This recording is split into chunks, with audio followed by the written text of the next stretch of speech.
Quem não está preocupado com a doença do novo coronavírus não está prestando atenção. O alerta é do economista americano Paul Krugman, ganhador do Prêmio Nobel de Economia. Depois de desprezar o risco no primeiro momento, o mercado financeiro acordou com a propagação da doença fora da China, na Coreia do Sul, na Itália e no Irã. As bolsas de valores tiveram a pior semana desde a crise de 2008. Em Nova York, o índice Dow Jones caiu 11%.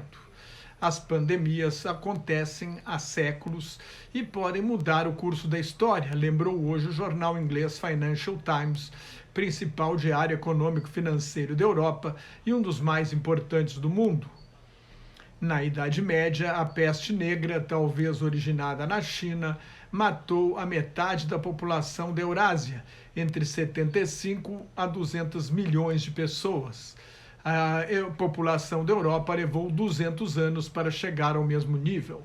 Com o descobrimento ou a chegada dos europeus à América, eles trouxeram vírus desconhecidos, como os da gripe, do sarampo, da varíola e de outras doenças que mataram a metade das populações indígenas.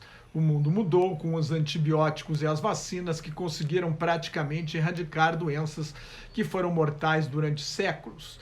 Mas, ao mesmo tempo, a globalização acelera a transmissão das doenças, como as do novo coronavírus. As autoridades sanitárias festejam a baixa letalidade do vírus, que está em 3,4%, acima dos 2% que os jornalistas continuam repetindo, sem refazer o cálculo. Mas o epidemiologista belga Peter Piot, que descobriu o vírus Ebola e dirigiu o programa anti-AIDS dos Estados Unidos durante anos, observa que não é motivo para ser otimista. Se a mortalidade for de 1% e 1 milhão de pessoas pegarem a doença, serão 10 mil mortes. Piot lembra que quando a AIDS surgiu e era chamada de câncer gay na Califórnia, ninguém poderia imaginar que contaminaria 75 milhões de pessoas. Nesta semana, um documento do governo britânico estimou que, na pior das hipóteses, 80% da população do Reino Unido seria infectada, o que causaria 500 mil mortes.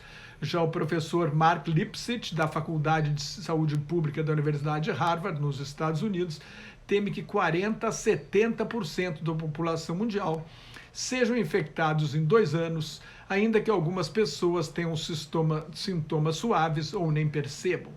Uma pandemia com uma emergência de saúde pública global causaria uma recessão na economia mundial, que já está sentindo o impacto da epidemia, com desaceleração do crescimento da China, uma possível recessão na Europa e talvez nos Estados Unidos, além de um tremendo desafio para os sistemas de saúde, especialmente dos países mais pobres.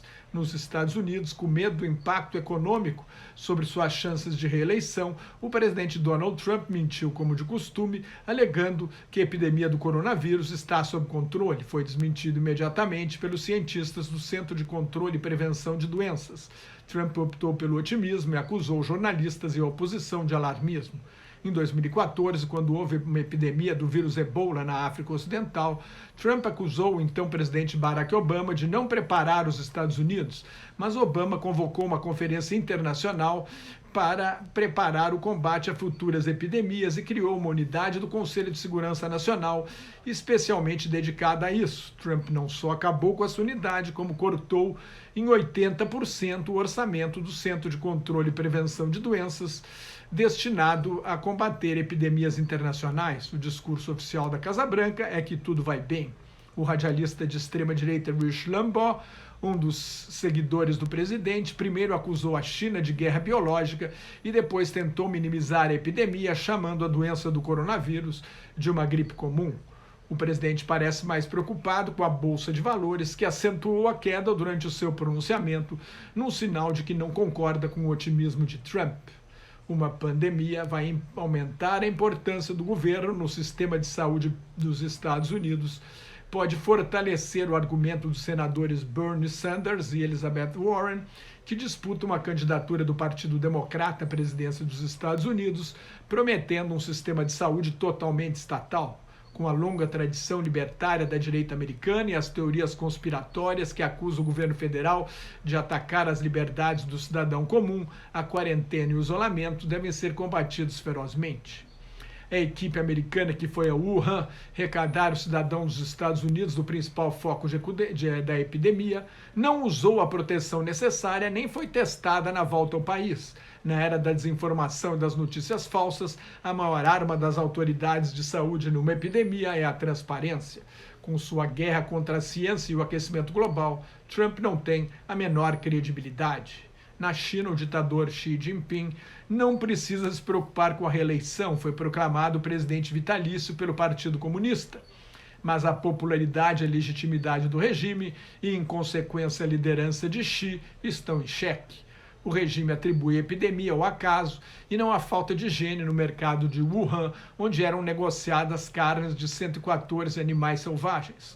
A ditadura chinesa tem de enfrentar 3 crises ao mesmo tempo: a emergência de saúde pública, uma crise econômica e a perda de prestígio internacional como superpotência em ascensão.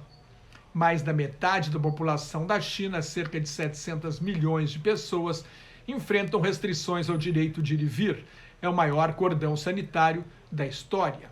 Aparentemente, se o regime comunista chinês não estiver mentindo, como fez no início do surto, a propagação do vírus está sendo contida.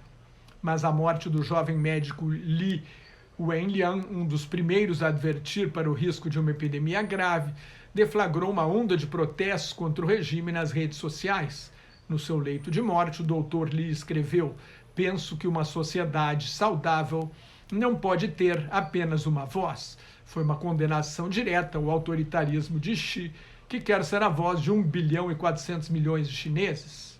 O vírus aumenta a tensão internacional, com o fechamento de fronteiras, proibições de viagem. Isso alimenta o protecionismo econômico, o unilateralismo, o ódio aos estrangeiros, o ultranacionalismo e o movimento antiglobalização. No Irã, o país com o maior número de mortes fora da China, o presidente Hassan Rouhani acusou uma conspiração de inimigos do Irã por notícias que aumentam o temor de uma população que não acredita no governo.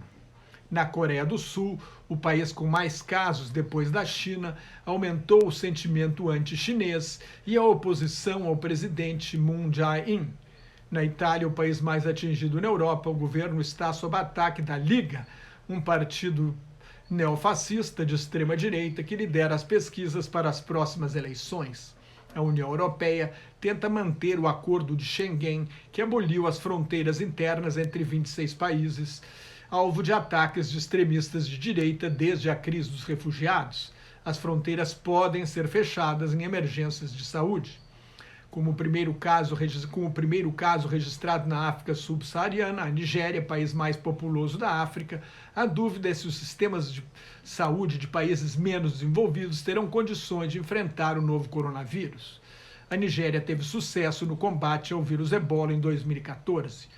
Países relativamente pobres com grandes populações, como a Índia e a Indonésia, onde ainda não foram registrados casos, também preocupam. No Oriente Médio, há 13 milhões de refugiados em acampamentos precários com escassa proteção para doenças. Nesta semana, a crise do novo coronavírus sofreu uma mutação e virou uma epidemia verdadeiramente global, notou o Financial Times. A esperança é que chegue ao pico em breve e que a pior hipótese seja evitada. Enquanto isto não acontecer, os impactos político-econômicos serão imprevisíveis. Mais notas e comentários sobre política internacional no meu blog Globalização em Crise, que está em nelsonfrancojobim.blogspot.com, no meu Twitter e no Facebook. Muito obrigado.